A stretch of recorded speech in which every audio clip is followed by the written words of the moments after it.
Good evening. My name is Sarah Hayden. I'm a professor of communication studies and the co-director of the Women's Studies program. It is my great pleasure to introduce this evening's Maxine van de Wettering and Presidential Lecture Series speaker, Susan Douglas. I'd like to thank President Dennison and the Women's Studies program for their support of this event, and for Richard Drake, who is the primary organizer of the series. Dr. Douglas is the Catherine Neafie Kellog Professor and Chair of the Department of Communication Studies at the University of Michigan. Her scholarly and journalistic articles have appeared in a wide variety of publications, including Radio Reader, Essays in the Cultural History of Radio, Ruthless Criticism, New Perspectives in U.S. Communications History, Media Studies Journal, The Radical History Review, Ms., The Progressive, The Nation, In These Times, and The Utne Reader, among others. Professor Douglas also is the author of 4 books, including Where the Girls Are, Growing Up Female with the Mass Media, and The Mommy Myth, The Idealization of Motherhood and How It Has Undermined Women. Professor Douglas clearly is a prolific author. She also possesses that all too rare ability to speak both to her academic peers and to the public at large. Evidence of this ability can be found in the reviews of her books. Writing for the American Historical Review, for example, Susan Smulyan described Where the Girls Are as, and I quote, a theoretically sophisticated and historically astute treatise. Similarly, in a review that appeared in the History of Education Quarterly, Beth Bailey described the books as intelligent, witty, smart, and tough-minded. These reviews are echoed in the popular press. According to the San Francisco Chronicle, Where the Girls Are is an interesting, witty analysis, and the Boston Globe declared the book a real pleasure to read. In fact, Where the Girls Are was chosen as one of the top 10 books of 1994 by National Public Radio's Fresh Air, Entertainment Weekly, and the McLaughlin Group. Now you have to admit, that's quite a feat, garnering high praise from outlets as diverse as these. So what does she do to elicit such responses? I am confident that her talk tonight will go a long way toward explaining her success. Briefly though, let me suggest that her work is insightful, scholarly yet accessible. It is inspiring. It also bears noting that at the same time that she instructs and explains, Professor Douglas makes us laugh.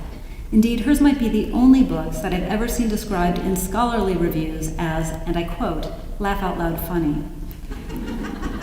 I think we are in for a real treat tonight, so please join me in welcoming Dr. Susan Douglas.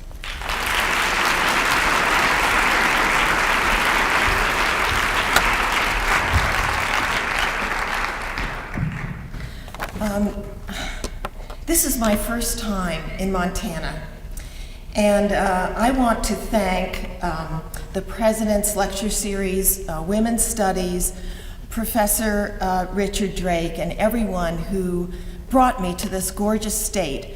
It's just been a pleasure to see your beautiful city. And I'm from Michigan. Those of you who don't know the state, it is as flat as the stage, and there are no curves in the roads. So to see the mountains today was wonderful, and I really want to give a special heartfelt thanks to Sarah Hayden, who took time out from her day today and drove me off to the missions, which was just beautiful. So I'm very grateful for that. Just within the last week or so, we lost Betty Friedan. And before I begin, I just want to pay testimony to her, as Women's History Month is shortly coming upon us. And it's very important for us to remember where women were 40 years ago and where women are today, as a result, in part, of what Betty Friedan and her many compatriots did. A lot of this sounds like ancient history to young women today, and I'm glad it does. There were quotas and restrictions on women applying to colleges. There were many colleges women could not go to. There were other colleges that had quotas restricting the number of women. There were many graduate and professional schools that women simply were not allowed to attend, or if they were, again, there were quotas limiting their numbers. There was widespread job discrimination. The want ads were segregated by gender.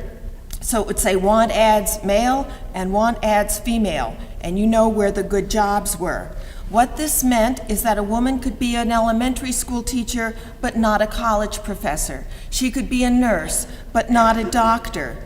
She could be a researcher at a news magazine, but not a reporter. She could be a TV weather girl, but not an anchor or a reporter. She could be a paralegal, but not a lawyer.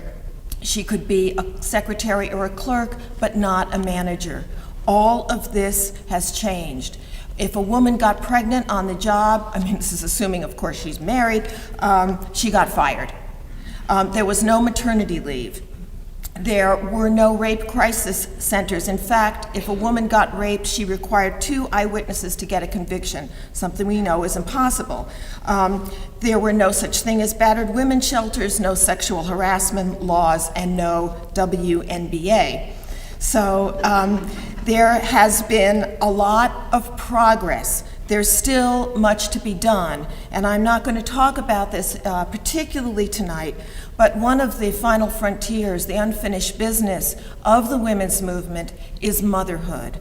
Our country does the worst job of any industrialized country in supporting women and children, supporting mothers, so that it is harder to be a mother in this society than in any other industrialized society in the world. So we have much to do, but we've also have much to celebrate, and I just wanted to honor Betty Friedan's memory. Now, tonight, I'm going to talk about something we all love to talk about, the mass media. And I'm here to talk about the mixed messages that young women have grown up with over the years that come from the mass media. I want to talk about the mixed messages that baby boom women such as myself grew up with, and then fast forward to the present and talk about the mixed messages that I see young women surrounded by today. And in fact, to argue that I think that the mixed messages young women are seeking to straddle and navigate today are actually much worse, much harder to finesse than the ones we faced. I'm also here to insist that analyzing the mass media is not frivolous and ridiculous, but is in fact quite serious. Now, so that's what we're going to do tonight, but first, of course, you are entitled to know what my credentials are for giving such a talk, so allow me to introduce myself. I am one of those people that the Wall Street Journal, CBS News, and a whole host of news outlets love to make fun of. I'm a professor of media studies. Now, you know what that means. I probably teach entire courses on the films of Elvis Presley, or for those of you who remember her, Connie Francis. I go to academic conferences where the main intellectual exchange is trading comic books. I never make my students read books. And I insist that Usher, Vanilla Ice, Ace of Base, and Britney are much more important than Aristotle, William Faulkner, or Eleanor Roosevelt. All I do now, of course, is study Madonna and the OC. The reason I chose the media over, say, the Renaissance or quantum mechanics is because I don't like to read, I don't know much about history, and I needed desperately to find a way to watch television for a living. Now, this anyway is the caricature of people like me. Now, you see, if enough people think that studying the media is a trivial waste of time, then the media themselves can seem less influential than they really are. Then they get off the hook for doing what they do best, promoting a white, upper-middle-class male view of the world that urges the rest of us to sit passively on our sofas and fantasize about consumer goods and celebrities, while they handle the important stuff, like the economy, the environment, childcare, war. Now, if it was important enough for them to spend hundreds of thousands of dollars to bring us Mr. Ed, and for those of you too young, bless you, to remember Mr. Ed, this was a show featuring a talking horse. Or if it was important enough for them to bring one of my favorite commercials from the 1970s, which was for Angeli Perfume, in which a woman came out onto the television screen singing and shimmying I can bring home the bacon, fry it up in the pan, and never ever let you forget you're a man. Now, if it's important enough to spend hundreds of thousands of dollars on stuff like that, then I think it's important enough for us to figure out why. Now, my other qualification for giving tonight's talk is actually much worse than the first one, because I'm a feminist. Blah. Oh no! No. I am not supposed to admit I'm a feminist, and neither are you. The moment the women's movement emerged in 1970, feminism once again became a dirty word, with considerable help from the mainstream news media. And for my sins, for Where the Girls Are, I watched everything about the women's movement that was on all of the networks. I read everything in Time and Newsweek and the New York Times. And so I can certify to you that the coverage was condescending and dismissive. News reports and opinion columnists created a new stereotype of fanatics, of braless bubbleheads, the Amazons, the Angries, and my personal favorite, a band of wild lesbians, as opposed presumably to tame ones. The result today is that we all know what feminists are. Feminists are shrill, overly aggressive, man-hating, selfish, hairy, extremist, deliberately unattractive women with absolutely no sense of humor who see sexism at every turn. Feminists detest the family. They think all children should be deported or drowned. Feminists are relentless, unforgiving, and unwilling to bend or compromise.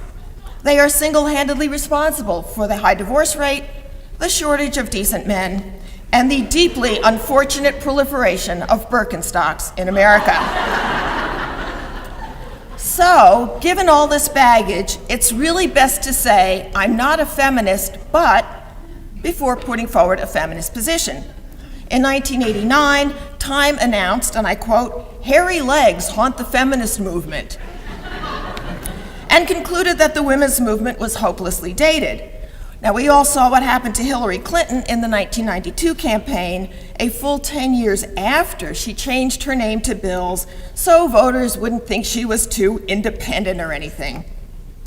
Hillary was forced to prove that she knew how to operate a hand mixer and smile adoringly and silently at her husband, something we now know must have taken a great deal of fortitude. This is what happens to you in America if you dare to identify yourself with the F word.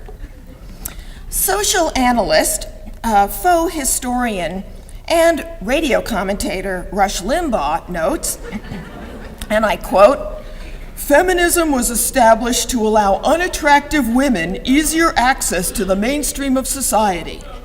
Quote. Fortunately, no social movement was needed to allow pudgy, unattractive men access to the top.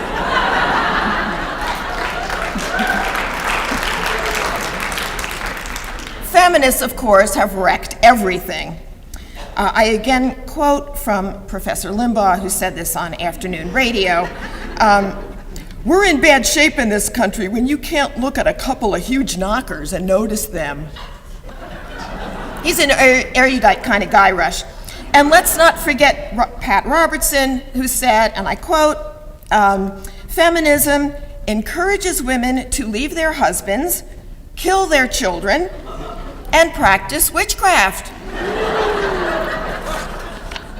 And let's not forget that Pat Robertson also blamed feminists, along with pagans and gay people, for the attacks on the World Trade Center on 9/11. Now, given all of this, and it's fun to make fun of it, and I like to make fun of it, but feminism has been terribly marginalized, as many women in this room know, and many men know as well.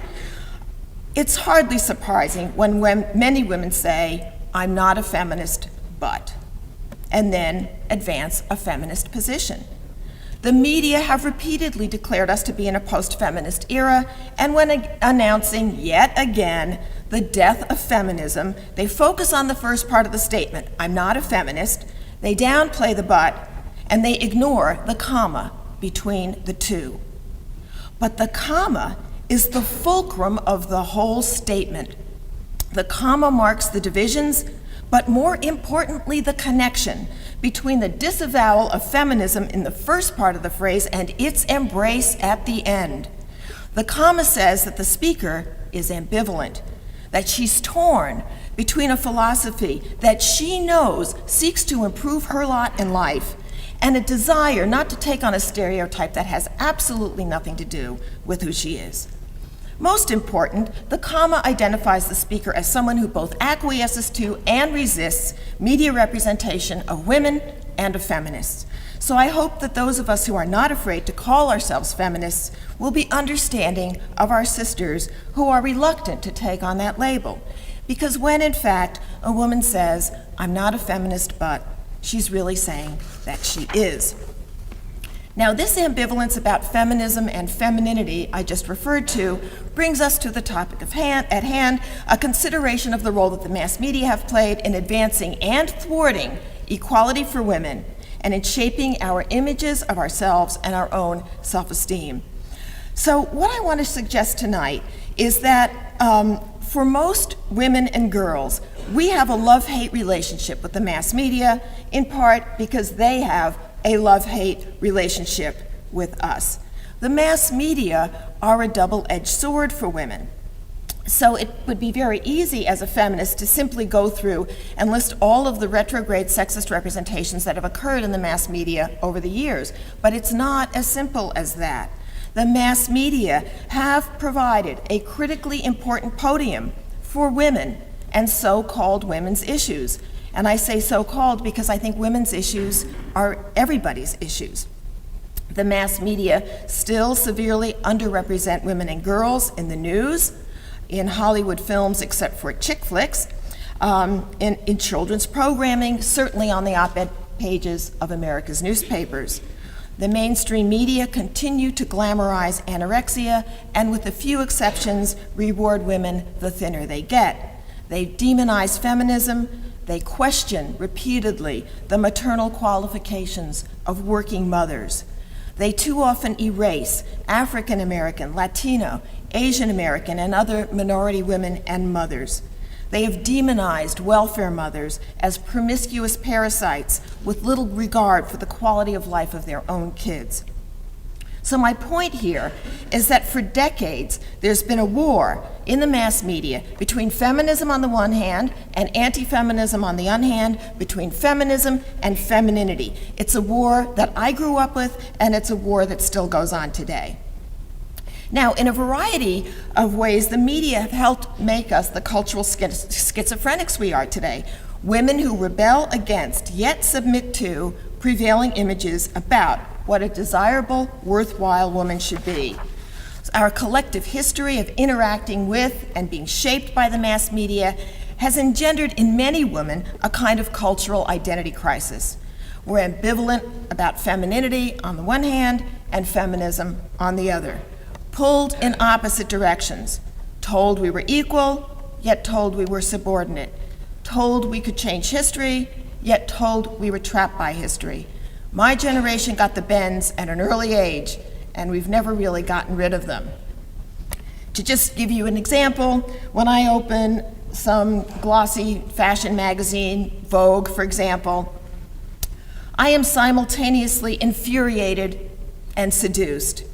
I'm grateful to escape temporarily into a narcissistic paradise where I'm the center of the universe.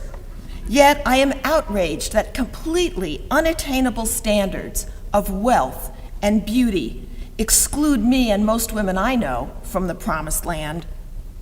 I adore the materialism of Vogue. I despise the materialism of Vogue. I yearn for the self-indulgence. I think the self-indulgence is repellent. I want to look beautiful. I think wanting to look beautiful is about the most dumbass goal you could have. The magazine stokes my desire, the magazine triggers my bile. On the one hand, on the other hand, it's not just me. That's what it means to be a woman in America. So to explain this identity crisis, we must reject the notion that popular culture for girls and women didn't matter, or that it consisted only of sexist and retrograde images. American women today and girls today are a bundle of contradictions because much of the media imagery we grew up with was itself filled with mixed messages about what women should and should not do and what women could and could not be. It was true in the 60s, it's true today. Now, when I was young, the media, of course, urged us to be, in no particular order, pliant, cute, sexually available, thin, blonde, poreless, wrinkle-free, and deferential to men. But it is easy to forget that the media also suggested, however inadvertently, that we could be rebellious, tough, enterprising, and shrewd. These jigsaw pieces of our inner selves moved around in relation to the jigsaw imagery of the media, and it is the ongoing rearrangement of these shards on the public screens of America and the private screens of our minds and psyche that is the forgotten story of American culture over the past 35 years. So what I want to do is talk very briefly about baby boom women and then fast forward to the present. So I'm just going to take a little slice of baby boom history and then forge ahead. Now, my generation of women, the baby boom, by the way, refers to that giant goiter in the population born between 1946 and 1964, 70 million people. And my generation went through huge changes. I went from singing songs like "I Want to Be Bobby's Girl" and "I Will Follow Him" to singing "You Don't Own Me" and "I Am Woman, Hear Me Roar." And that change happened in a 4 to 5 year period. So what I want to suggest is that as my generation grew up, the mass media was our most lethal enemy, but it was also our most important ally. Now, why, you might ask, in the late 1950s and early 60s, at the height of what Betty Friedan famously called the feminine mystique, were the media our allies? Well, because baby boom girls were coming of age. Baby boom girls had allowances. We were becoming the most important thing you can become in America. We were becoming a market. And when you're a market, you matter. And this is something that we share with the young generation today because you are the most relentlessly marketed to generation ever. We were the first television generation, so we somewhat led the way, but we have nothing on the kind of marketing that is being targeted to you all. So in trying to sell to us, how do advertisers sell to teenagers? Well, you stoke their rebellion. You tell teenagers they're different from their parents. They suggested to us that we were different. Our lives would be different than our mothers. And in stoking our rebellion, they insisted that we mattered economically. They raised our expectations, not just for ourselves, but for our society. And once we believed and became convinced that we mattered economically, we also became convinced that we mattered politically. And indeed, we did. Now let me just take a quick snapshot from the early 60s. All right, I am coming home from school with my kid brother. And we are about to go home and watch the most successful, the most popular game show on television. And that show is called Queen for a Day. There are many young people in the audience unfamiliar with Queen for a Day, so I'm going to act it out for you. Okay? All right, here's Queen for a Day. The contest was let's be grammatically correct, which woman is most pathetic? That was the contest, okay? So here's how it worked. There was this totally smarmy game show host named Jack Bailey with his little pencil-thin mustache. And out he would come, and 4 women would come up on the stage. Each one was required to tell a completely pathetic sob story about her life. And if she told the best sob story, she would be named Queen for a Day. Okay, these are all real Queen for a Day stories. So the first one comes out and says, "My husband is asthmatic. He can't breathe. If only Queen for a Day will get him an air filter, our lives would be so much better." Okay, next one. "My husband has been serving in the Army in Asia for 18 months. He's getting R&R in Tokyo. If only Queen for a Day would send me to Tokyo for 3 days so I could see my husband." The next one comes out. "I need life-saving surgery. I have 6 children. I have no idea who will take care of them when I go to the hospital. If only Queen for a Day will get me a second me, I could have the surgery." They were always stories like this about the isolation, the privation of working class and lower middle class housewifedom. So, what would happen next is an applause meter would be superimposed over each woman, and the audience would clap over which one was the most pathetic. So the first one, the one with the filter, she gets something. The second one, nothing. Why? She wants something for herself. The point of the show was to be a doormat. It celebrated utter and total female self-abnegation. That's what it was about. The one who needed a new me, off the charts. So she comes up to the stage, she gets her ermine robe, her crown, her roses, and of course then comes the parade of the Naugahyde furniture, the washer-dryer, the lifetime supply of rice-a-roni, demonstrating yet again that there is no problem in the United States that cannot be solved through consumer goods.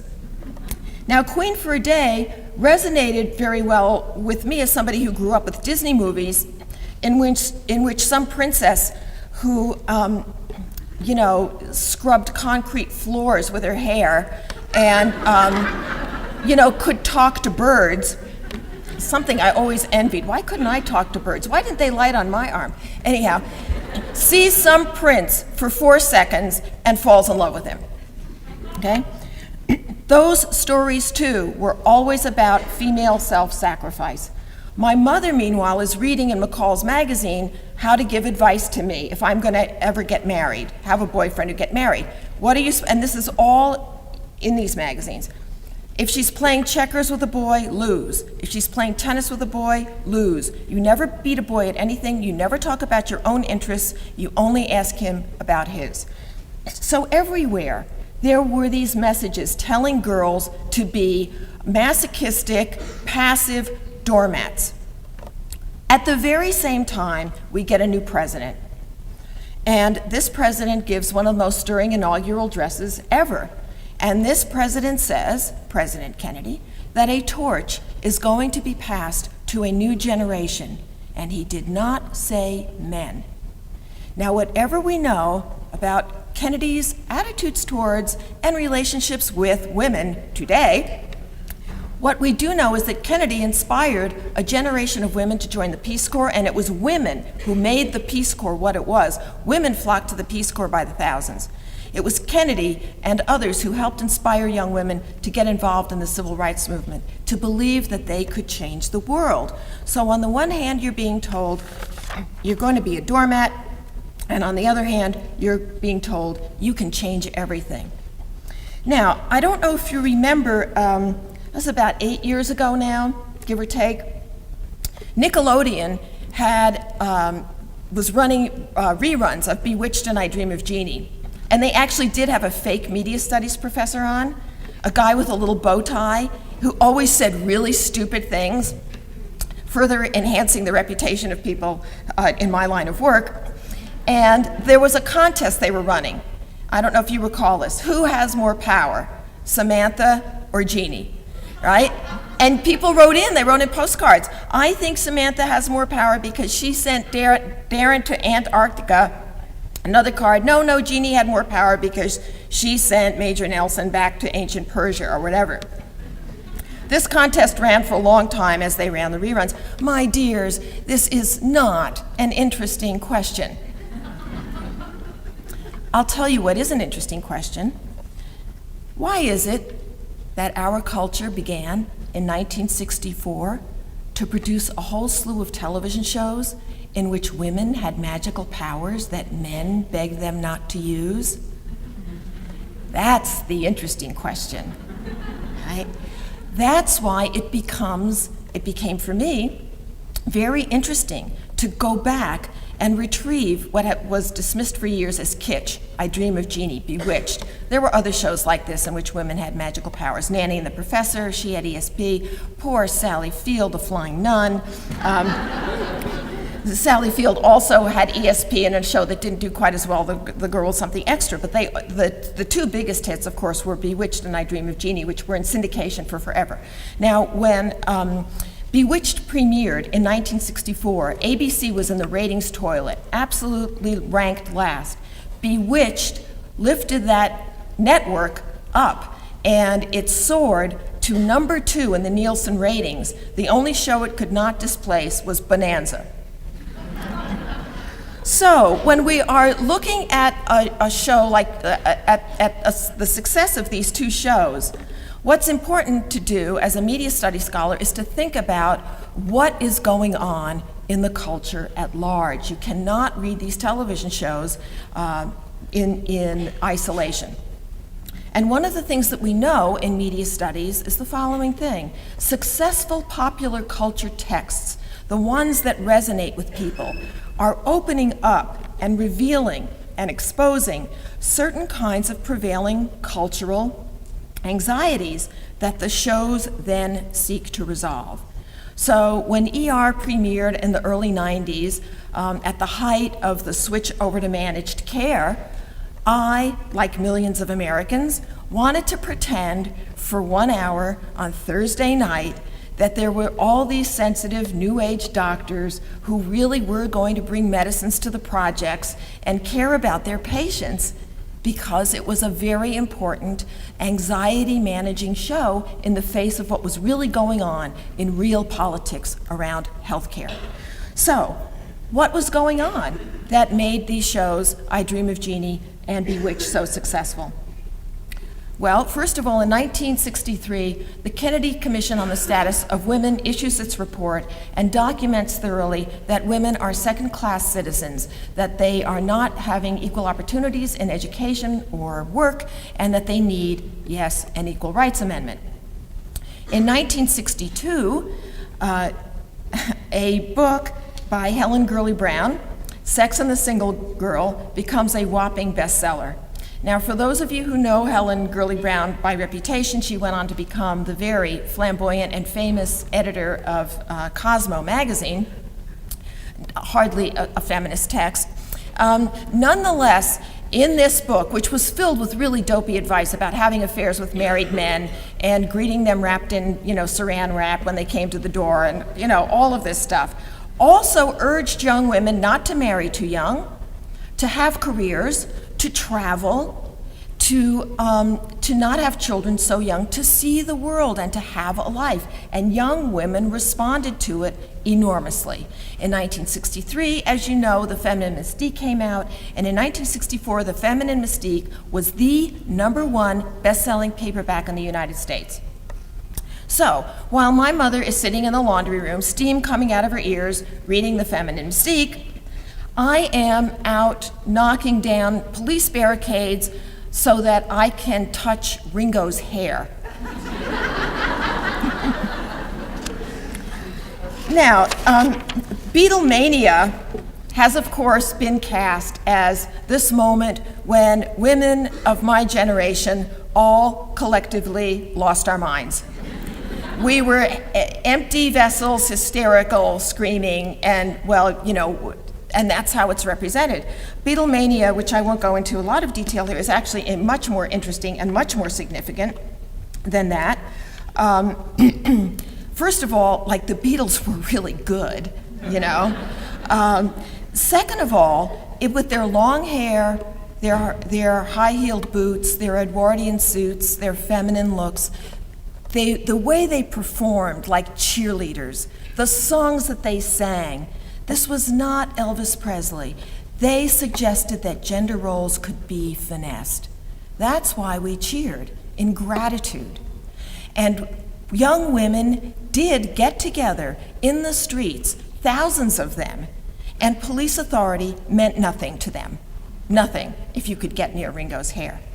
Now, sometimes cultural politics seem silly, and often they are. But sometimes cultural politics are very important rehearsals for political politics. And when you had a generation of preteen and teenage girls out in the streets cheering for the one thing they cared about and violating official authority, you had a very important rehearsal for other kinds of challenges, resistances, and violations. Now, how much power do the media have? Let's just take Bewitched and I Dream of Jeannie. It wasn't like 6 white guys in LA sat down and said, oh my God, there's like this pre-feminist moment here. This Friedan book is taken off. These young girls are in the streets violating gender norms. Let's give them a witch, you know? It doesn't happen that way. They are members of the culture just like we are. But they take prevailing values and attitudes. They consume them and breathe them, and if they're successful, they produce media fare that responds to those moments, and that's what happened in this case. Now, the mass media, we always have questions about how powerful they are, and any media study scholar will say the mass media are not some magic bullet, they're not some hypodermic needle. The hypodermic needle theory is inject unsuspecting audience with media messages, and everybody goes, okay, you know. Right? It's much more complicated than that, but I also reject the limited effects notion. The limited effects notion is that basically the mass media have very limited power, and their power are mediated through friends, through family, and so on and so forth. What has happened in our lifetimes is that the mass media have often come to substitute for those institutions, to substitute for those relationships. And so I think they are quite powerful. Now, people in the media, particularly journalists, although not all of them, and certainly producers will say, look, we are just reflecting reality, whatever reality is, back to you. We're just mirrors. That's all we are. We're just reflecting reality. When you hear that mirror metaphor, I would like you to smash it. Because if the media are mirrors, they are funhouse mirrors. You know when you walk into a funhouse and there's the wavy one, and part of you looks like this, and then another part diminishes to nothingness, and then another part of you, usually your thighs and your butt, are like this, and then diminish. That's the media. They magnify, they exaggerate, they overstate certain kinds of people, certain kinds of stories, certain kinds of values, and certain kinds of attitudes, while other kinds of people, other kinds of stories, other kinds of values and attitudes diminish to nothingness. That's the mass media. They also set the agenda for what we should think about. So if you are a Republican, the news or Democratic ads are not going to turn you into a Democrat, and vice versa. But they tell us what is important to think about. So when they declare that there's a drug war and a problem with drugs, as they did in the mid-1980s, even though drug use was down, after 4 months of this story, most Americans listed drugs as the #1 problem in the United States, even though drug use was down. That's what I mean by agenda setting. So those are their kinds of powers. All media texts are constructions. Every one of them is made, from the news to reality TV to Desperate Housewives to Commander-in-Chief to Meet the Press. They are all made. Certain things have to be selected, and certain things are selected out. So they tell us what issues are important, what people are worthwhile, which people are not worthwhile, who deserves respect, and who does not. The media also offer us a kind of Home Depot of identities and traits to select from as we try to figure out who we are. And we are now bombarded with so many different kinds of personas to choose from that it's actually work to figure out how to constitute an identity. So, what are young women exposed to? What is the biggest sin for young women today? Thou shalt not be fat. Right? Now, what's very interesting, and I'll come back to this later, is we have such a sick, warped relationship to food in this culture. We are all supposed to be really thin, but not too thin, really thin, but then every night, right after the Ultra Slim Fast ad, is the food porn, you know? The burger with the cheese dripping down the sides, and the juices, and the ketchup, and the caramel stretching apart. And it's in this environment that young girls are told, thou shalt not be fat. There are a variety of statistics on this. According to the ones that I have, 75% of American teenage girls diet. There has been an escalation of both anorexia and bulimia among young women, and particularly college women. Teenagers are, of course, much more likely to have negative feelings about their appearance than adults. In 1972, according to surveys, 23% of women reported being dissatisfied with their overall appearance. Today it's over 50%. Since 1979, since 1979, Miss America contestants have become so progressively thin that they are at least 15% below the recommended body weight for their height. Now, the average measurements of the contemporary model are 33, 23, 33. The average height and weight of the average American woman is 5'4", 142 pounds. For your typical model, it's 5'9", 110 pounds. Now, if Barbie were a person, her measurements would be 38, 36, 18, 33. Only 5% of us can look like the models, and I think none of us can look like Barbie. And yet, there is very powerful evidence that these kinds of images repeated over and over again, and I was talking to a seminar this afternoon. My next project is going to be on celebrity culture, and celebrity culture is about a lot of things, but one of the big things it's about for women is policing your body. The bodies of celebrities are policed all the time, and what's the big gotcha photo oh, she's got cellulite, right? So it's all about policing women's bodies. This is what young women today are still growing up with. This was a battle we fought in the 1970s, and we lost. So today, all over the country, there are 13-year-old girls looking in the mirror. What are they thinking? That how they look is more important than what they think? That the size of their thighs are more important than the size of their dreams and ambitions? That is still the media culture they are growing up with today. Now, let's think about the funhouse mirror for young women today. So we're going to fast forward to the present. Well, you get to bounce between Britney Spears, and now, we've got the good Britney and the bad Britney, Cindy Crawford, Ellen DeGeneres, Rosie O'Donnell, Janet Reno, Xena, Oprah. I mean, talk about the plethora of images, often quite contradictory. But unlike the contradictions that my generation grew up with, which was in one ear it said, be submissive, you're inferior, and in the other ear it said, no, you're equal, you can change the world, you guys are supposed to be a fusion of feminism and pre-feminism. You're supposed to be perfect.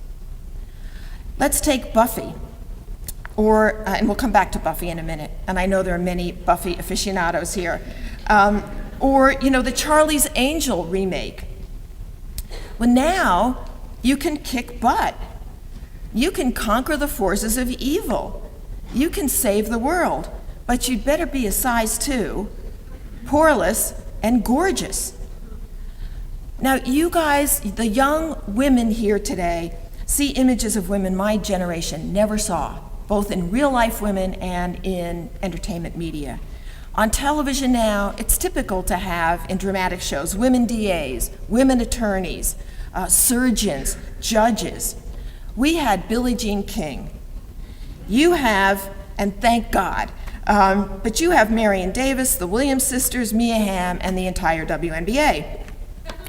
We had Pat Nixon. You have, whatever you think of their politics, Madeleine Albright, Sandra Day O'Connor, Hillary Clinton, Marian Wright Edelman, Christiane Amanpour. You have real-life women in the world in high political office, something we never had, and on television reporting the news. Young women today see examples of success, strength, and accomplishment everywhere, but you also see the backlash. From Maxim to the Man Show to the World Wrestling Federation to entire TV specials, I'm thinking of the Victoria's Secret ones here about bras and underwear, to The Bachelor, in which a guy gets to sample the wares of 25 women before choosing the one he likes best. We had models, you have supermodels. We were supposed to be slim, you're supposed to be a size 2 or even a 0. Now what's interesting about this is as a generation, young women today are expected to go out in the world, although there has been, as you know, some backlash around this, and particularly enormous pressure for young women today to think that whatever they do, that once they have children, the only righteous, morally correct choice is for you to stay home and be a full-time stay-at-home mom. And that's been part of a very powerful backlash directed at young women, many of whom, if they wanted to do that, would not have that as a choice because the economy does not permit that choice for most women. But nonetheless, you are expected to take up more space in the world as workers, in business, in journalism, in law, and medicine. But it's precisely because of that as individuals, you are supposed to take up less space. And that is a very powerful social policing function of women's roles. The other thing that young women confront today that my generation did not, because my generation, the television was so conservative and prudish. You know, Ricky and Desi had to sleep in twin beds. The first couple that actually shared a double bed was, I believe, Darren and Samantha on Bewitched. You couldn't use the word pregnant on I Love Lucy. So, you know, all the stuff that you guys see on television today, I mean, it would have been absolutely horrifying, shocking in the 50s. So, you are in fact surrounded by many more sexually suggestive and or explicit media texts. In fact, there have been a variety of studies about this. In 1976, which was after previous studies, and this was after a lot had changed from the 50s and 60s, about 43% of the content in that time slot 8 to 9 was sexual in some way. Today it's 75 to 80%.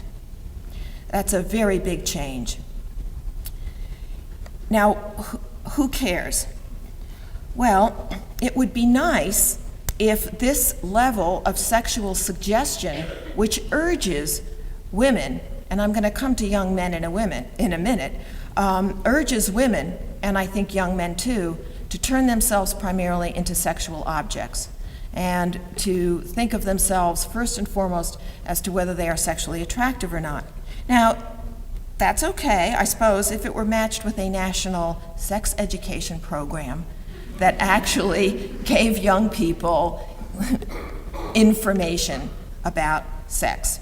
But we don't have that. No, we're too prudish to do that. We can only have like sex everywhere on television. So, what does this mean for young women? You are growing up in a culture, and for young men too, you are growing up in a culture that is prudish and pornographic at exactly the same time. Talk about straddling a contradiction. Young women are taught how to turn themselves into the most luscious, delectable sex objects and then just say no. I think that is a very difficult set of contradictions to straddle that we did not have to straddle when I was growing up, and so I think it's much harder for you. As I said earlier, one of the most powerful and taken for granted notions that the media promulgate is that the most important thing for a woman is how she looks, and that you should be judged by your looks. Now, the young men in the audience, you guys are being discovered big time, because here was what the problem was. We were getting all the stuff, the cosmetics, the hair products, exercise machines. You were like an untapped market. You know, they weren't getting you. So now there's the Soloflexing of America, the Rogaining of America, the six-packs of America, and I don't mean the beer, all kinds of products that are an increasing emphasis in the sexual objectification of men and turning yourself into sex object as well. It's very profitable. And so what people say to me is like, well, you should be happy with that. Women were being objectified for years. Now, let it happen to the men too.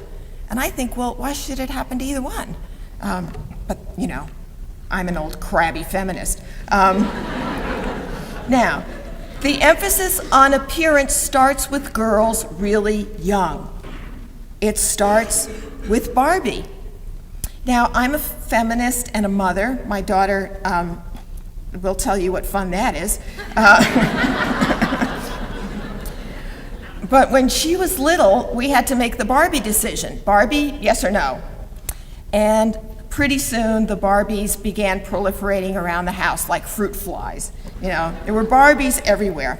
So what I decided to do was let Barbie in, but work with my daughter about Barbie. So I'm going to give you an important technical term about working with girls on Barbie, and that word is stupid. Look at Barbie's feet, honey, aren't they stupid? Look at Barbie's waist in relation to her boobs. Isn't it stupid? If Barbie were a real person, Barbie would be in the Barbie hospital. Then, you can see my long-suffering kid. You take the kitchen timer, you put it on for a minute, and you make her walk around the kitchen on her toes like Barbie. By the time she was 6, all of the Barbie's hair was cut off, and food coloring was all over. So we had punk Barbie. It was so great. But think of what surrounded her when she was growing up, which probably surrounded many of you. There were all the Disney babes, Jasmine, Ariel. There was Krista and Fern Gully. All of them have a waist the size of a piece of vermicelli. Their mothers are usually dead because it's a Disney movie, or evil, or sometimes both. And so when you're clinging to The Little Mermaid as a feminist mother, you know how far things have not come. So for those of you, probably many of you grew up with The Little Mermaid, but The Little Mermaid is a story about Ariel, and of course her mother's dead. And but what you like as a feminist mother is she's very brave. She stands up to her father, she's not afraid of sharks, she's very courageous, and then, of course, since it's a Disney movie, she sees the prince, Eric, for 4 seconds, and falls in love with him, and Eric falls off the ship and drowns, and she saves him. So she's brave. So, you take what you can get from Disney.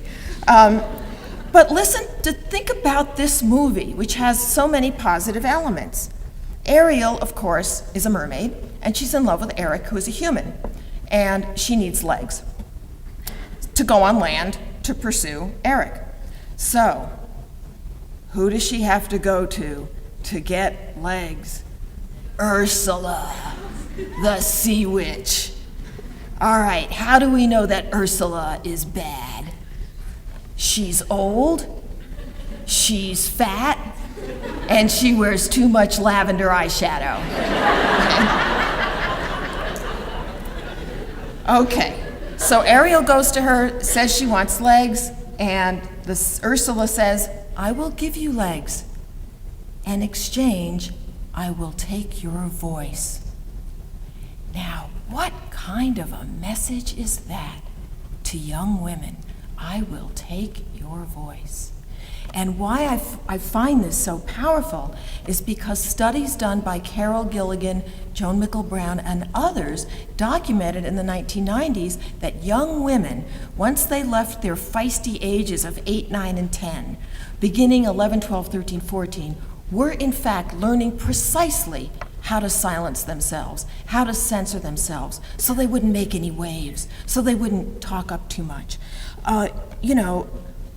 Look at quizzes in 17 magazine. They actually say, do you talk too much? Take this quiz. Want to be noticed? Whisper. So there's a whole, So there's a whole culture in our society still that is urging young women to silence themselves. Girls learn at a young age that one of their jobs, if not their most important job, is to understand and master the masquerade of femininity and learn how to put it on every day. We all know the masquerade of femininity. It's everything from our hair to our mascara to the blush on to the clothes to our gestures. And of course, young men have to learn how to put on the masquerade of masculinity. So I think that young women today are surrounded by images that present the greatest possibilities, commander-in-chief, and the most restrictive kinds of notions about what women can do. And particularly in celebrity journalism, which is these poor women, can't they just be left alone without everybody telling them to have babies all the time? Julia Roberts, it was like, where's the baby? Where's the baby? Julia, where's the baby? Now Jennifer Aniston, where's the baby? Where's the baby? So there is a lot of emphasis on young actresses having babies at very young age, that it's fabulous and ecstatic, and that really having a baby is kind of akin to climbing Mount Everest and seeing God at the same time. That it is a transcendent, ecstasy-producing experience. It will change your life. If you would like to be disabused of this notion, talk to me afterwards. Okay, now let's think about Buffy, just to think about, one other final mixed message, because I did promise Buffy in the talk. Now, this is what the media giveth with one hand, they taketh away with the other. Okay? So, how cool is this? A teenage girl is the chosen one. She has the strength and skill to defeat vampires. She's the only one that can take on these demons. But the show, and I might note Buffy's name, Buffy, and the fact that she often fights vampires in miniskirts, low-cut blouses, and high-heeled boots, and the fact, of course, that she's doing poorly in school, all reinforce conventional stereotypes about the importance of thinness and beauty and the importance of female sexual display at the very same time that the show proposes that only a teenage girl can save the world. Now, I call that a mixed message. And then, I'm not an aficionado of the show, but I know a little bit about it. Buffy had sex with her longtime boyfriend, Angel, and as I understand it, she strips him of his soul as a result, leading Angel to seek Buffy's destruction and giving new meaning to the term bad sex. So, I am simultaneously and alternatively optimistic and pessimistic about the representation of women in the media and what it means for girls and women and for our future. But when I'm optimistic, I urge us to do a lot of things, some of which are fun. It is fun to do your own analysis of the media, whether just casually or as part of a class. I do want to say that if you are buying teen girl magazines, they are really bad for your health. There have actually been studies that of all of the texts that young women consume, the teen girl magazines are the worst ones. And part of it is that the standard of thinness is so narrow, and you can cut the pictures out, like stick them on your refrigerator just to punish yourself, You can stick them in your closet just to punish yourself. So if you're going to buy one, if you're going to buy Cosmo or the rest, your assignment is, for every issue, you have to pick out 5 retrograde, sexist, destructive images, and then you can go read the rest and have fun, okay? Now, it's really good to talk back to the media in a variety of ways. Now, an activity I would recommend is get a bunch of you together and go to wherever the nearest newsstand is, where the magazines are on display, and read the headlines out really loud and make fun of them. The other shoppers will thank you, I promise you. A good time to go is in May, because every May, Glamour and Self and all of them have the exact same, shocking pink lettered headline every May. How to get a better butt fast. And inside you learn that if you exercise for 13 hours a day, for 6 days a week, you will still not have the butt of an 11-year-old boy. Those are good ones to make fun of. Talk back to the television set. Your friends and roommates will like this very much, as will family members. Throwing half-eaten bagels is good. But I think it's very important for us to talk back to the media in a whole variety of ways. And studies have shown, in particular, that when young children see grown-ups talking back to the television set, they don't regard it as sacred. And particularly for those of you who babysit, and this is very important, for those of you who babysit little kids, show them that they can talk back to the television set. They need to think of the television set not as some box that brings them wonderful things, but like some guy is coming into the living room.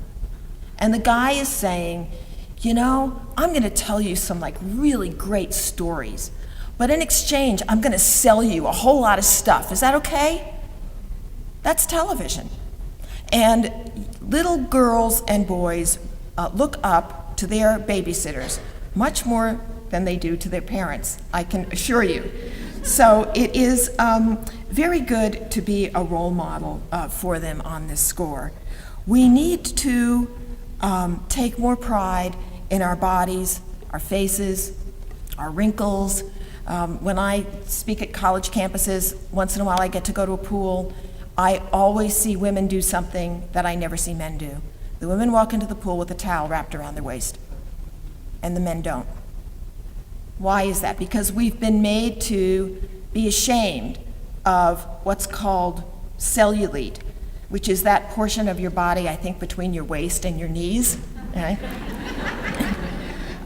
We're supposed to be ashamed of our wrinkles and scrub them off or shoot them off. Now, blast them off, whatever. I don't know, I earned mine, I earned them from pulling all-nighters in college and in graduate school. I learned them from drinking too much tequila with my kid brother. I earned them from pulling all-nighters with an infant. I earned them from traveling around the world. They're the map of my life. I'm supposed to shoot them off? I don't know. I think we need to reclaim the word feminism. I know it has been turned into a dirty word, but it has been stolen from us.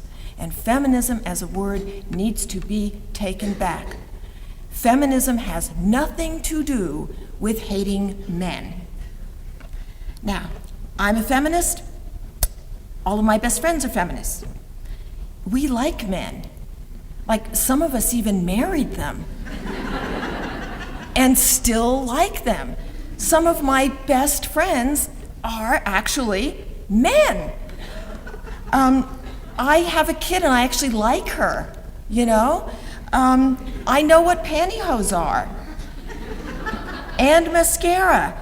Feminism has been utterly caricatured, stereotyped, and ridiculed.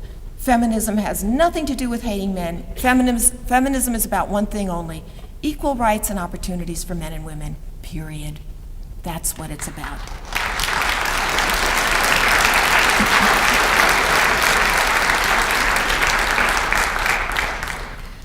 When you see a little girl walking down the street and you're with some people and somebody comes up and says, "Isn't she cute?" the next words out of your mouth should be, "Yes, and she's really brave," or "Yes, she's really smart," or "Yes, she's a great athlete." Again, you are very powerful role models for young girls. I think it's very important for us to help men see how the mass media also objectify them, also try to box men into very narrow, restricting definitions of what it means to be a man, definitions that are often as dangerous for men as the ones are that we try to contort ourselves into as women, definitions of masculinity that often equate masculinity with physical power, dominance, violence, that are actually quite hurtful to men themselves. So and also, at the other end of the spectrum, the ways in which men are being completely sexually objectified, and we're supposed to stand back and applaud because it happened to us. I don't think that's the right answer, and I think it's important for men and women together to look at how the media take us all on. And I guess there are a variety of ways to write back and talk to the media. It's good to complain. It's also good to praise. And in fact, there are a variety of very pro-feminist, proactive media texts out there that women are writing about and applauding, and that's good too. And I guess what I really want to emphasize is laugh at it, because laughter is the most empowering thing of all. Thanks.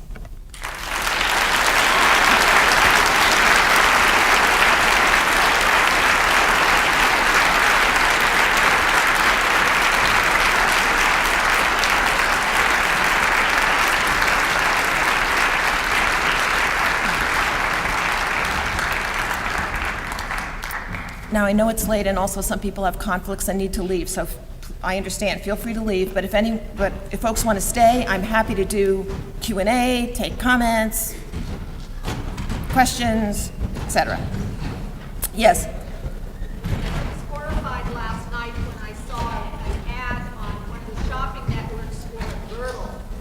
I hadn't seen one of those for a long time. Maybe some people don't even know what they are. But I was horrified. The thing went from mid-chest down to about the middle of the thighs, and it had these before and after pictures. I just thought it was a horrifying thing because I remember those from the 50s. The comment is that this woman was unfortunate enough to see an ad for a girdle on the Home Shopping Network. For those of you who don't know what these things were, they were really awful. They were these elastic, like they were really tight. Basically, they were supposed to make you look thinner, so you just squeeze your body into them. And they were incredibly uncomfortable. They also had garters in them. This is before the fabulous invention of pantyhose. And so you had to garter your stockings up. It was really very constricting. It wasn't, of course, as physically damaging as corsets, which did displace women's rib bones when corsets were being used. But they were pretty horrible. That's awful to think that girdles are coming back anywhere. I think she's mistaken. I saw that ad myself, and there were attachments that go with that to enable women to pull heavy objects around that.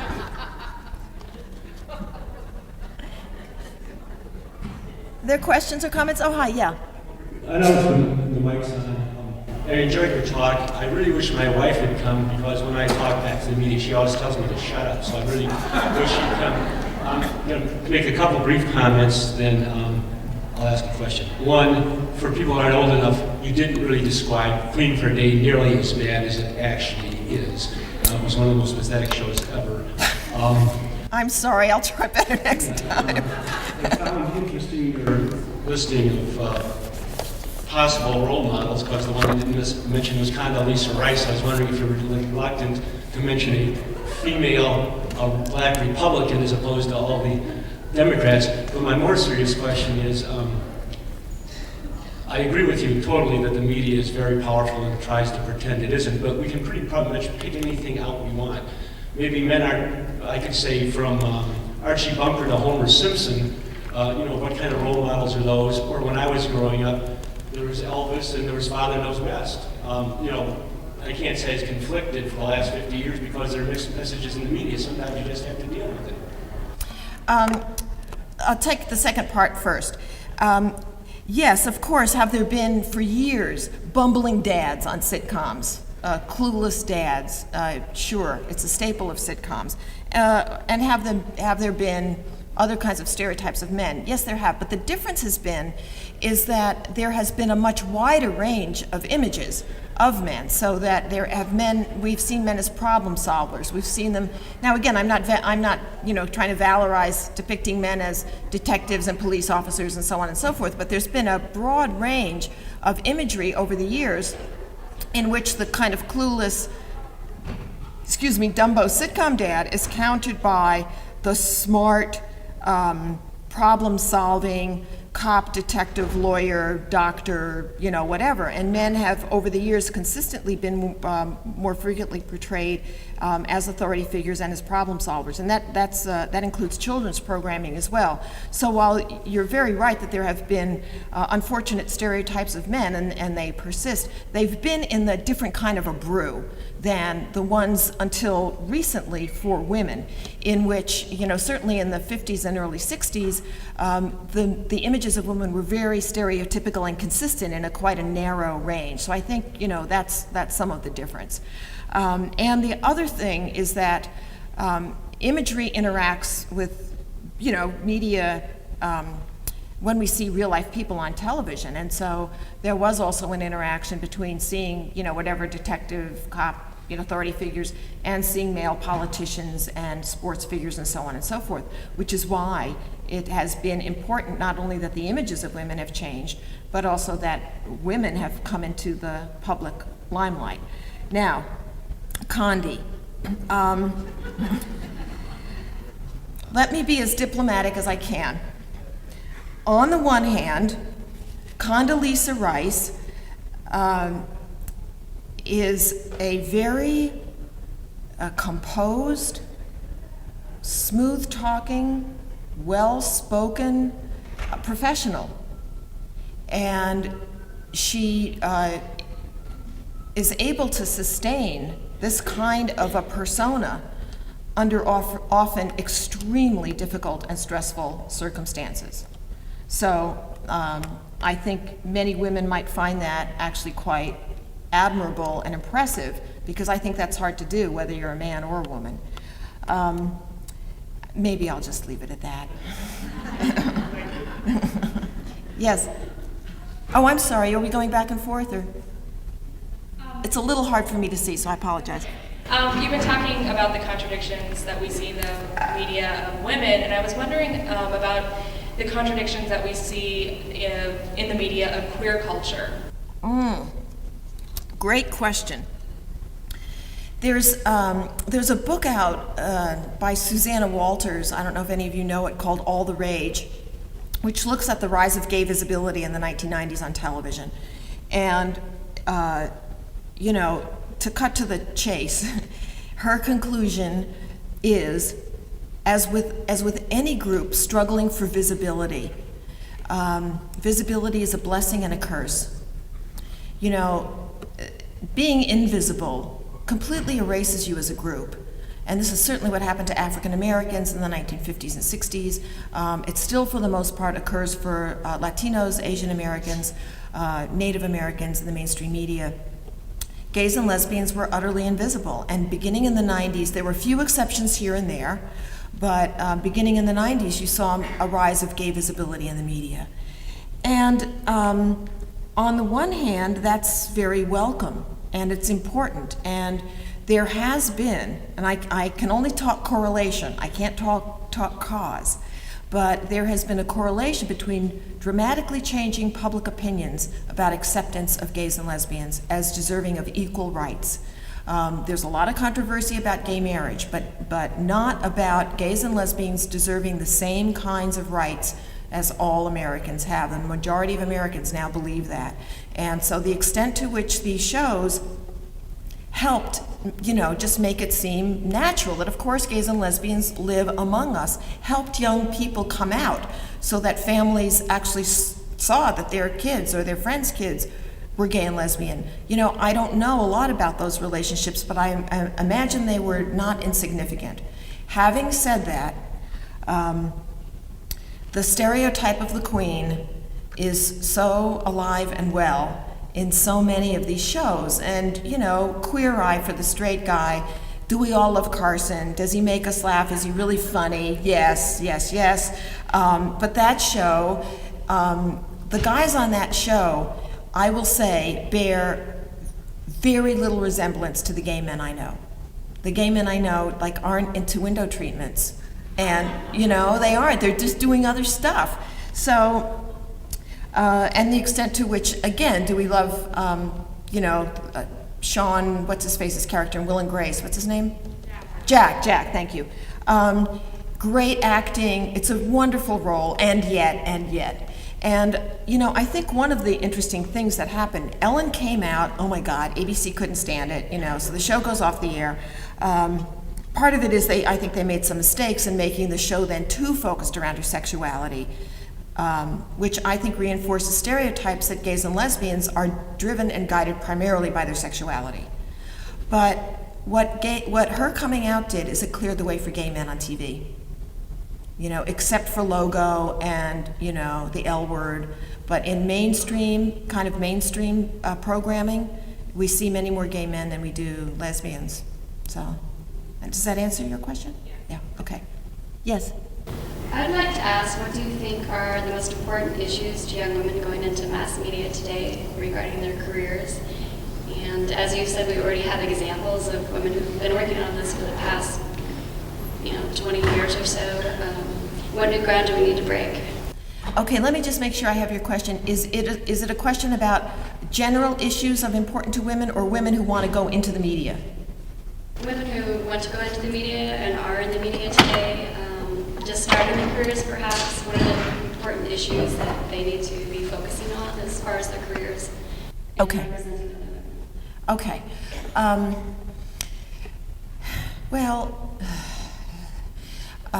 There has been both great progress and not so great progress at the local level.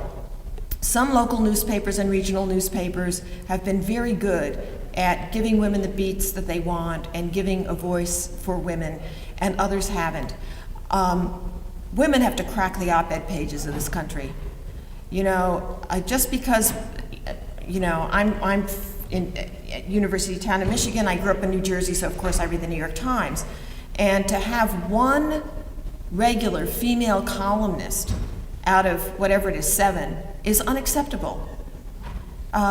So women need to pressure to crack the op-ed pages and get more women on the op-ed pages to be opinion leaders. And there are plenty of very articulate, good women out there. So I think that's a real area that needs work. Women are getting jobs at local television stations as reporters. And of course, the standard anchor thing now is a male-female pair. I think it is pretty tough. Here's the issue that women face when they go into, and I'm now just talking about news.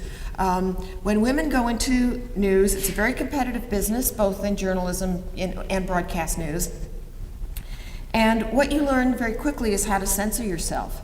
So you pitch something to an editor, a story editor, a news editor, and he says, no, we don't want that kind of story. And you pitch 3 of those kinds of stories, and after a while you learn you're never going to get them. And so then you say, there's a,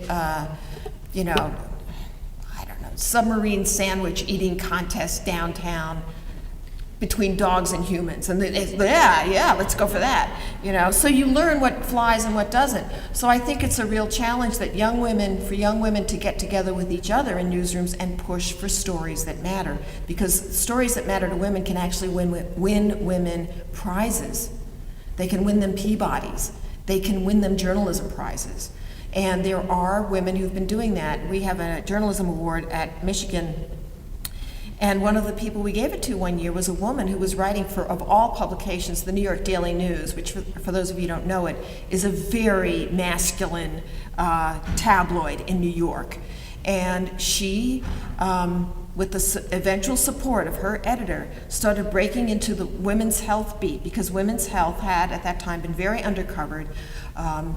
heart attack and men, that was being covered, so on and so forth. And she pushed them and they did it. And she won prizes for this work. So sometimes it takes pushing and sometimes you can win, sometimes you can lose. If you're talking about other kind of media, there have been women doing, and men doing, very interesting creative stuff. I mean, you know, this guy who created Desperate Housewives, you know, this show absolutely rips the veneer off of the myth of suburban bliss and the bliss of housewifedom. And it's great on that score. And that was a guy who did that. So there are lots more stories to be told. And I think one of the big kinds of stories that is not told, because they're not glamorous, they're not sexy, are the stories of activists all over the country who are really trying to change the world. One of the biggest undercovered story, aside from poor people. You go into journalism and you can get some coverage of poor people, that would be great. You can get some coverage of how this country fails its children every day, that would be great. And if you could get coverage of activists who aren't glamorous but are trying to change the world, that would be great too. Does that answer, is that an answer? Okay. I just wanted to let you know that I'm a big fan of Bewitched. Great. And I was wondering what your thoughts are concerning the character of Endora. Yes. And do you view her in a feminist limelight, or is she just kind of like the meddlesome mother-in-law who could appear, give Samantha her advice, and then after that leave? Great question. And I've written about Endora in the book because, of course, I loved Endora. How could you not love Endora? You know, Darren was the dorkiest sitcom husband possibly in television history, and Dora was the one who saw through him. So we were supposed to see her. The stereotype that she was, you know, on the surface meant to represent was the meddlesome, you know, mother-in-law, your mother-in-law nightmare. But once they got Darren out of the house, and Dora and Samantha had adventures together. They went to Paris to tell fashion designers how to design clothes that women would really wear and like. They zapped themselves into politicians' offices and found documents that exposed political corruption. They designed advertising campaigns that were better than Darren's. They had adventures in the world. The show was really about women's thwarted agency. You know, at the end of the show, she was always there with the martini for Darren. But in those intervening 21 minutes, she and Endora were having fun. So I really describe Endora as a female grotesque. And by this, I mean, and I draw this category from other scholars, but a female grotesque is someone who kind of puts the lie to patriarchy and exposes its weaknesses. And Endora did that all the time. And she, you know, very exaggerated features with her big hair, and also somebody who wore too much, I believe it was turquoise eyeshadow. And it was precisely because of this kind of exaggerated, grotesque appearance that she could then get away with saying things that were very sharp that Samantha wouldn't. So I see her as a very liberatory and liberating figure, very important to the show. Because she gave voice to what sort of polite suburban women weren't supposed to say. Yeah. Yes? First of all, high five. That was so much fun. Thank you. Thank you. It seems like in the past, the commercialized characteristics of femininity were in support of the male ego, weak and submissive. And now there's been this complete flip, and our commercialized image is hugely egotistical in our own right, and it's, you know, a little empowering for a while, but then it seems to be out of control. And I was wondering, what are the consequences of the media inflating our egos to such an extreme? I mean, will it be to our own demise? So are you thinking of campaigns like Just Do It? Ad campaigns like that, or just tell me a little more.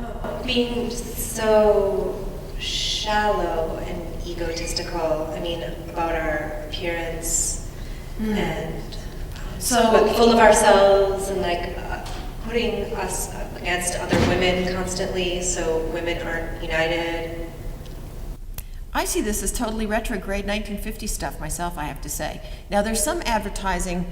I have a graduate student who's doing a really cool dissertation and she's looking at the ways in which advertisers speak to what we in the academy, when we're in graduate seminars, refer to as fragmented subjectivity. The notion that your identity is really, that yourself is constituted of multiple and sometimes contradictory or warring identities. And that's how we women have been socialized. You know, you're the competent worker, you're the doting mother, you're the blah, blah, blah. And so a lot of advertisers have hailed women now by saying, for your soft side, and here's a great campaign. You know this right ring campaign, the right finger campaign for diamonds? Has anybody seen this? Yeah, okay. Your husband, the schlump, buys you the ring on your left-hand side, but you, empowered female Amazon, buy the ring for your right hand. And look at these ads and the dichotomy they set up. Your left hand is domestic, it's pliant, the right hand is the powerful you. Of course, this is just De Beers, selling more diamonds because, they've run out of fingers. And but it's one of those ads that tries to say we're everything, we're complicated and we're everything. So that's one kind of a campaign I see that you didn't mention so much, but look at the contradictions. There are some, I think there's one for, it's for rum, I think it's rum. And it's, it shows the back of a woman and she's got the rum in her hand or something, and it says librarian by day, party girl by night, So there's a lot of this playing on the splitness of how we have to be. But then what you're talking about too is this utter emphasis on conspicuous consumption, beauty, thinness, shop to the drop, branding, all of that.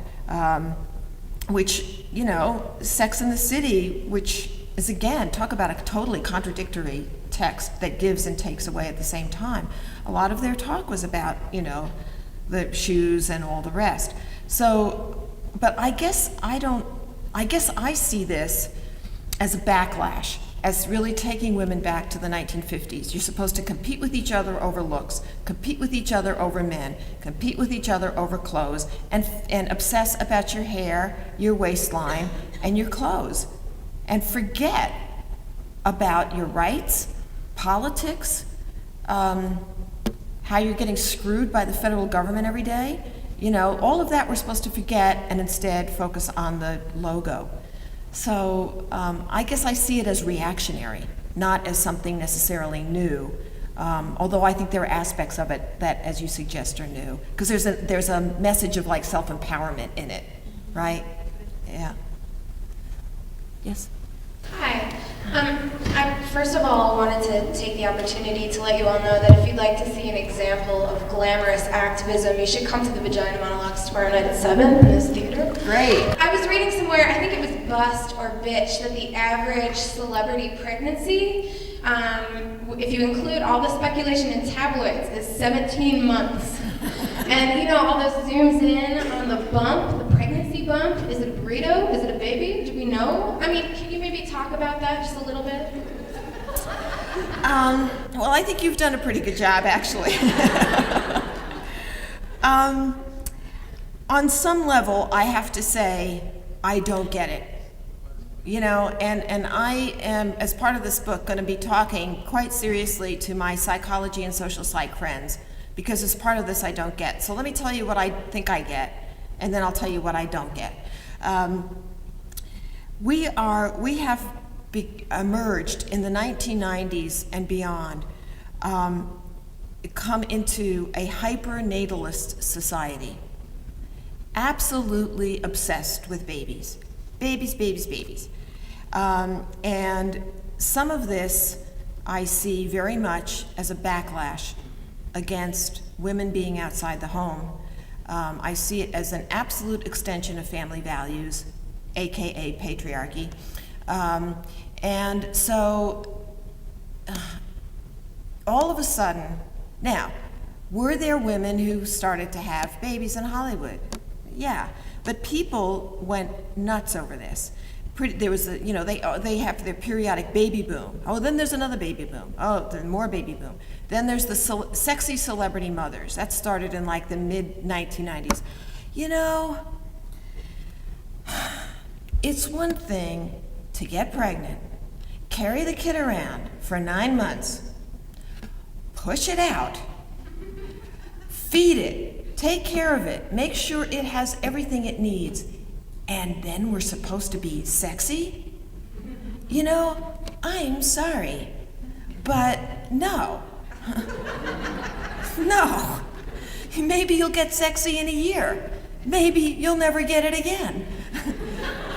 But one of the celebrity profiles started, and I'll just give you a little history about this. In the 1970s, there were hardly any celebrity mom profiles. And I looked at the covers of Red Book, Good Housekeeping, McCall's, and Ladies' Home Journal. Every one for 12 months.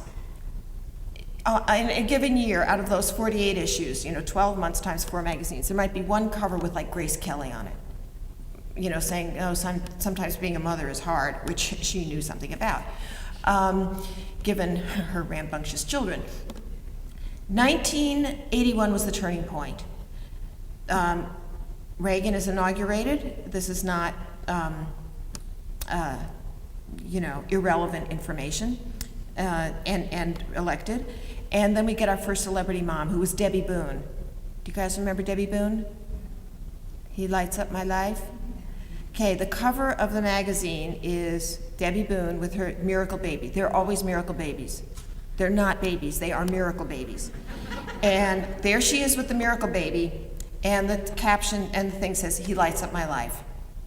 Okay, so lyrics that referred to the great almighty now refer to her son. And inside, it's just the most, you just want to punch her when you're done reading this thing. She says, and you want to punch the profiler too. She says, I took great care of myself. Oh, the writer says, gee, your baby never cries. And Debbie Boone says, well, I took such good care of myself when I was pregnant. I ate alfalfa sprouts and avocado and, and I swam every day. That's why her baby doesn't cry. I did all of that stuff and my kid never stopped crying, So, and then we find out that she gained 23 pounds while she was pregnant, and weighed a pound less, like 2 days after the baby was born. So, welcome to the Have a Baby weight loss program, right? I mean, it was just one irritating thing after the next. Why did the baby like music? I have a clue. All babies like music. Anybody who's had a child knows babies like music. Oh, no, this is because he was Pat Boone's grandchild. On and on. So anyhow, by the late 80s, I'm sorry, you've hit a little mother load here. By the late 80s, early 90s, between 1/5 and 1/4 of the covers of women's magazines featured celebrity mothers and their babies. Connie Selica and her miracle baby, Christy Brinkley and her various Sunday, miracle babies, so on and so forth. So there was a real hypernatalism that emerged. Clearly, one of the reasons this started was the following. In the early 1980s, the greatest jump in women with small children, and by this I mean infants, going into the workforce occurred between 1975 and 1985, and the largest jump of the 5-year periods was 80 to 85. Why did women with infants, which had not been done before, women had gone back to work when their kids went to kindergarten, but this was a whole new thing, women going back to work. I mean, it was a whole new thing for middle-class white women to go back to work when their kids were infants. Well, the divorce rate in the 70s went through the roof. There was a women's movement that told women, hey, guess what? You can go back to work. It's okay. There was a push for daycare centers around the country. Many of them stalled, but they began. And there was a really terrible economy. We had something called stagflation, in which the inflation rate was double-digit, and so was the unemployment rate. Well, mothers knew how to whip inflation. They went to work. So there was a period in which, for magazines, women's own mothers could not be role models because they hadn't quite done this. So, and models weren't quite role models, but actresses who were on the set for 12 hours a day and had babies, they suggested you could do it. So it wasn't all, venal and bad. They were actually compelling role models. It's the way the stories got crafted by the magazines that made what the celebrity mothers did seem so perfect. And, the gap between them and us so huge that it began to perpetuate this standard of perfection that many of us couldn't meet. So I think, celebrity mom profiles came out of that, let's give our readers some role models. It began to escalate. Now, why it's gotten so completely out of hand, I really don't know. I don't know why we have gotten to such a hypernatalist state. And it for the older women in the room, we remember in the 1970s when women were given permission not to have babies. It was okay. Finally, it was okay. You didn't think you would be a good mother. You knew you had no patience with children. You had a career you really wanted to do. It was like, okay, don't have kids. Now there's been a complete 180 back to no matter what you do, if you don't have kids, you're a worthless woman. You are not a real woman in this environment unless you have babies. And Hillary Clinton was barely a real woman because she only had one. So part of this I see as very much of a backlash, and that part I understand. But the part about why writers of these magazines and why we as readers care so much whether Jennifer has a baby or whether Julia Roberts has a baby, I mean, part of it is that we get to know these people really well. And so we think we get to know them. There are these parasocial relationships, right? So that when actually a good friend of ours gets pregnant and has and we're happy for her, and she has a baby, we're happy for her, no matter how much we know what she's in for. Because having a baby is wonderful. It's also a lot of work.